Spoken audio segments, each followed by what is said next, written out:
হয়তো থ্রি পিসটা হাতে না ধরলে তোমরা বুঝতেই পারবে না, আমি ধরেছি তাই আমি বুঝতে পারছি যে কতটা সুন্দর থ্রি পিসটা।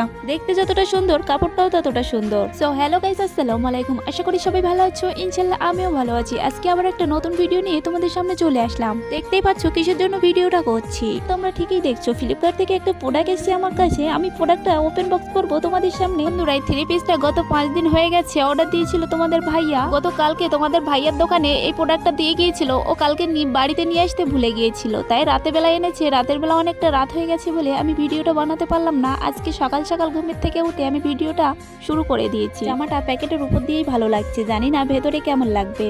আর হ্যাঁ, একটা কথা কিন্তু বলতেই ভুলে গেছি, এই জামাটা কিন্তু তোমাদের ভাইয়া চয়েস করে অর্ডার দিয়েছিল, আমি কিন্তু কিছুই জানতাম না। হঠাৎ করে অর্ডার দেওয়ার 1-2 দিন পরে ফোনে এই জামাটা দেখিয়ে বলছে কেমন লাগছে। আমি তো দেখে বলছি খুবই ভালো লাগছে, কিন্তু কেন আমার দেখাচ্ছ? আর তোমাদের ভাইয়া বলল কি এই জামাটা তোমার জন্য অর্ডার দিয়ে দিয়েছি। আমি তো শুনে খুবই খুশি হয়ে গেলাম। আর তোমাদের ভাইয়া বলে কি আমি সবসময় নাইটি পরে ভিডিও বানাই বলে কেউ আমাদের ভিডিওটা এমন দেখে না, তাই তুমি এখন থেকে থ্রি পিস পরেই ভিডিও বানাবে। আর আমি কিন্তু একটু নাইটি পরে ভিডিও বানাতে ভালোবাসি, কিন্তু তোমরা তো আমার ভিডিওটা দেখছোই না।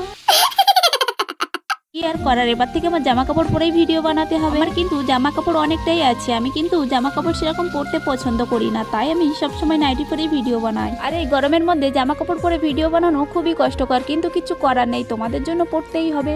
রাস্তাঘাটে ভিডিও বানাতে খুবই শরম লাগে আমার, তার কারণে বাড়ি সবসময় ভিডিও বানাই। আর বাড়িতে জামা পরতে একদমই ইচ্ছা লাগে না। মা বকর বকর করতে করতে তোমার থ্রি পিসটাই দেখানো হয়ে গেছে। যাই হোক, বকর বকর করা একটু বন্ধ করলাম। আর আমার থ্রি পিসটাই কেমন লেগেছে তোমরা কিন্তু ভিডিও কমেন্ট করতে ভুলো না। আর আমি আমার জামার ওড়নাটা নিয়ে একটু নায়িকা হওয়ার চেষ্টা করছিলাম। যাই হোক, আমাকে কেমন লাগছে তোমরা কিন্তু অবশ্যই কমেন্ট করতে ভুলো না।